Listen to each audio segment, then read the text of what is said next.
그러면 소장님이 이제 그 사례를 얘기해 주셨는데 집을 구할 때 주요하게 생각하는 뭐 요소 이런 네. 것들 한번 정리를 해주시면 어떨까요? 저는 아무래도 맞벌이 부부를 상담을 좀 많이 해요. 30대, 대부분 30대인데 그런데 이 친구들한테 상담을 할 때 가장 저는 이제 먼저 보는 게 누가 아이를 제일 많이 케어를 하느냐.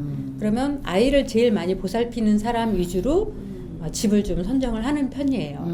그리고 두 번째는 한번 아이 때문에 뭐 내 집 마련을 하게 되면 30대의 맞벌이 부부로 아이가 있는 사람이 내 집 마련을 대부분 하는데 그분들이 한번 집을 정하고 그 동네에 살기 시작하면 초등학교, 중학교, 고등학교 아이가 고등학교 졸업할 때까지는 이사를 가지 않는다는 거죠.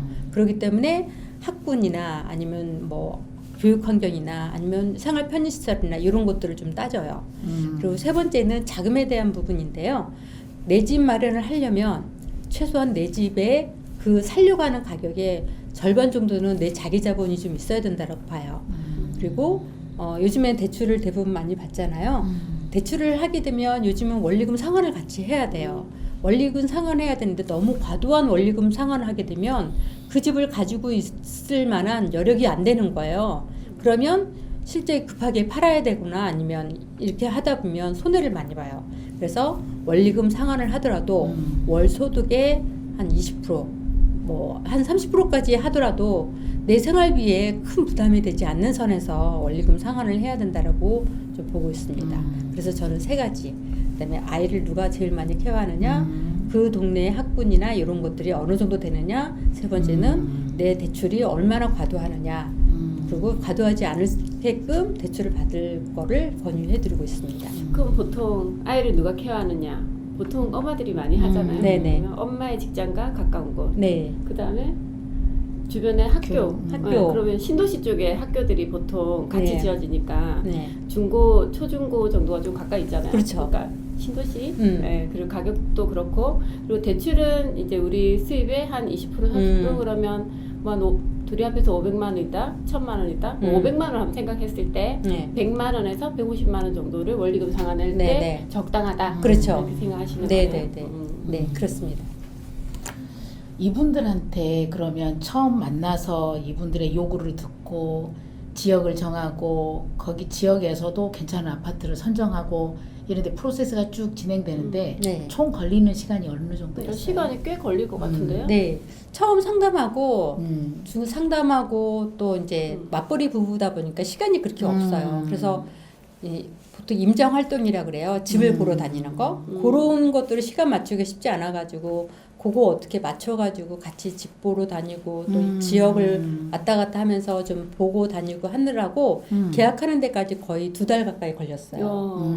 그래서 그렇게 해서 계약을 하게 되고 그리고 입주는 뭐 그 사이에 수리도 하고 뭐 잔금 처리하면서 한 2달 후에 입주를 하게 되고. 그럼 몇 번 정도 만나시는 거예요? 집 보러 갈 때마다 집 보러 만나시는 거예요? 예, 집 보러 갈 때마다 또 만나고 집 많이 보러 가기 만나는데? 전에 사전에 이제 상담을 좀 해야 되는 거니까 사전에 상담을 좀 여러 번 좀 해야 되고 이런 과정을 해서 그분들이 원하는 거와 또 제가 제안하는 거와 어느 정도의 합의점을 좀 찾아서 그렇게 집을 선정을 해드리고 있습니다. 그럼 좀 빠르지만 수수료를 지금 물어봐도 돼요? 그럼 돈 많이 받으셔야지 해주시는 거 수수료를 좀 아닌가요? 받아야 되겠지만 저는 이제 뭐 행복한 우리 집 연구소 소장이기도 하지만 현재 중개업을 또 하고 있어요. 그래서 집을 사는 사람들 같은 경우는 저는 중개 수수료라는 게 발생하기 때문에 그렇죠. 예. 굳이 상담 수수료를 받지는 않습니다. 그래요? 네. 보통 부동산 가면은 보통 우리가 지역하고 집까지 몇 층 이런 것까지 다 찍어가지고 얘기를 해야 그 중에 나온 리스트 중에서 보여주시는데 그냥 그 사람에게 맞는 그 재무 상황이나 이런 걸 다 보시고 이 사람에게 맞겠다 싶은 데를 추천도 해주시고 이렇게까지 하시는데 고민 수수료만 받으면 되게 괜찮네요.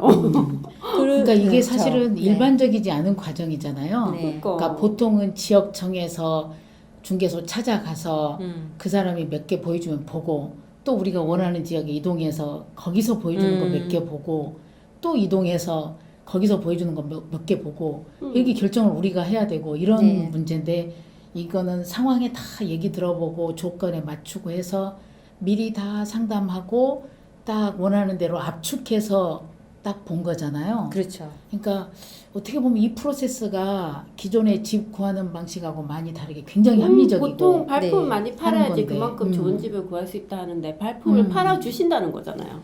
아무래도 그 이제 자기 전문 영역이 아니잖아요. 자기 일을 하다가 집을 사야겠다라고 생각하면 어느 쪽이 좋지? 누가 어느 쪽이 좋다더라, 누가 어느 쪽이 좋다더라 이런 얘기를 듣고 그 지역을 찾아간다는 거죠.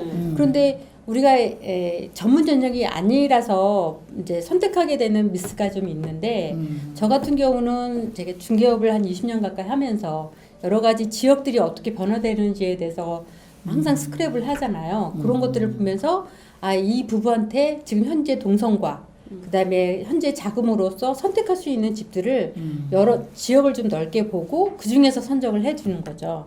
그런데 이제 저의 얘기에 대해서 많이 동의를 해주시면 같이 이제 집을 구할 수 있는 그런 케이스가 되는 거죠. 와, 그러니까 상담료도 따로 없이 지금 아주 합리적으로 이렇게 구해 주신 건데 네. 앞으로의 집 구하는 방식도 이렇게 좀 가야 되지 않나 이런 생각이 드네요.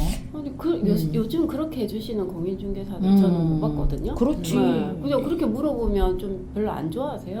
아니, 우리 중개사들이 대부분 다 자기 지역에서만 활동하니까. 자기 지역에서만 하고 그렇죠. 자기한테 직접 들어온 매물을 먼저 하죠. 그래야 그렇죠. 수수료를 네. 100% 자기가 가져가니까. 근데 뭘 추천해달라고 하면 남의 매물까지 다 봐야 되니까 뭐 자기 있는 매물 팔기도 바쁘니까.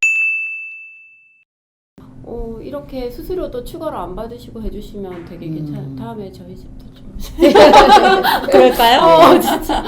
그럼 이제 우리 얼른 마무리해야 될 것 같은데 이분은 이제 3단지로 결정했고 네. 그러면 가격이 얼마였고 그 당시에 대출이 얼마여서 적정했는지 어쩐지 이것도 마무리 한번 어떻게 결론이 났는지.